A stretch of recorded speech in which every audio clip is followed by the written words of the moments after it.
With its low buildings, long history and large local population, Muscat has been described by some as the anti-Dubai. But now, as Oman looks towards an economic future without oil, the country is trying to modernise its capital, pouring billions of dollars into projects across the country. One of them is this, Sultan Haitham City. It's a new model for a Middle Eastern development that breaks the Dubai archetype. As other countries in the region struggle to execute ambitious visions, Sultan Haitham City is intended to offer a more practical model for a Middle Eastern city. Its buildings are mostly 6 stories or less, and there are thousands of homes for locals alongside ones for expats and tourists. But some experts worry the country's ambitions may already be outgrowing the project. Muscat is wedged between the Gulf of Oman and the Hajar Mountains. It's home to about 1/3 of the country's rapidly growing population. Oman has a population of about 5.2 million people, but by 2040 it anticipates that number may increase by 50% to 7.7 million. To house them all, the country is investing in a lot of projects. One of the most significant that's underway is happening here. Sultan Haitham City is designed to house 100,000 people across more than a dozen neighbourhoods, along with 25 mosques and 39 schools. Though for a landmark project in a Middle Eastern capital, the scale and budget are relatively small. The Line in Saudi Arabia, for instance, is expected to house 200,000 people after the first phase completes, with a projected cost of $100 billion. And Egypt's controversial new administrative capital, designed to hold more than 6 million people, will cost an estimated $58 billion. Oman's smaller ambitions are both because the country has less money and fewer people, but also because the country highly values its local atmosphere, where native Omanis actually live in the city and work in service jobs. In Dubai, for instance, only 15% of the city's population are from the UAE. When I visited Muscat a few years ago, one thing that was crystal clear by my Omani hosts was that they do not want Muscat to become another Dubai. They were really insistent on that.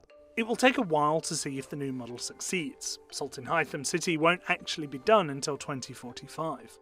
Oman needs time to convince local people they want to live here. While Oman has a high home ownership rate, the government claims 89% of its citizens own their own homes, the country is still facing some major housing issues, and the government needs to figure out how to get people to live in denser cities. Under the current system, Omanis typically live in single-family homes in low-density areas. Citizens are entitled to free land via a housing lottery, but they often wait years for lots that end up being far from established developments. In Muscat, this has led to a sprawling capital with lots of traffic. The biggest issue in the region, and not just in Muscat or Oman, is housing. Leaders in the region have gotten extremely rich off their country's oil, but they make sure to spend enough on their people to maintain stability.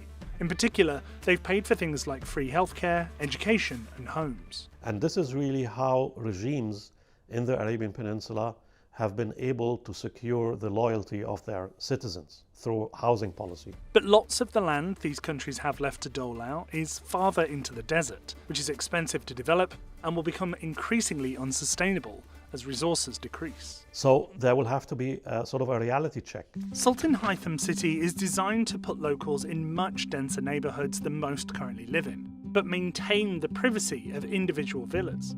The government is also planning a mass transit system for Muscat that would go here, connecting the new city to the old city.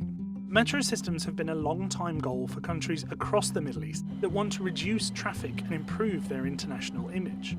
But many have found them exorbitantly expensive and time-consuming. But this project isn't just about fixing the housing system for locals. Much of the development's housing is for expats and visitors, because the megaproject is also a key part of Oman's bet on tourism. Oman doesn't currently get as many tourists as some of its neighbours, but the country is hoping it can draw visitors. With its picturesque setting and range of historic sites, it's one of the oldest cities in the Middle East. It's also safer and more politically stable than some of its neighbours. So, in theory, it shouldn't need flashy and impressive projects to draw visitors. But some wonder how long it will be able to resist the temptation to imitate neighbouring metropolises like Dubai. It is very difficult to resist the seductive allure of a place like Dubai. It really has this hold on people's urban imaginary in that region. And they see what is happening in Dubai and elsewhere, and they simply want to capitalize on that as well. But this approach often prioritizes international investment over local people. I've coined the term Dubaization, which at its core means that there is a certain mode of urban development that Dubai is promoting, where you basically start from a clean slate. You erase all that has existed in the past and rebuild it in a different way that is based on transience and temporality, on people not staying for the long term, but for a certain amount of time. And then, of course, the building of all these skyscrapers and towers and spectacular, iconic structures. Oman is already planning additional projects in Muscat, like this $1.3 billion development on the city's waterfront. Early renderings show the development may include buildings much taller than the country has allowed in the past. It will significantly transform the Muscat skyline. So you have that skyline that was very low-key. Now you have these 30-40 story high-rise towers in the center of the city, geared towards high-end clientele. So this is not social housing. That is quite problematic. And while shiny new developments may attract investors and tourists, they often fail to help locals and can lead to more wealth disparity. This isn't as much of an issue in oil exporting countries, while resources remain plentiful, but it could cause issues long term.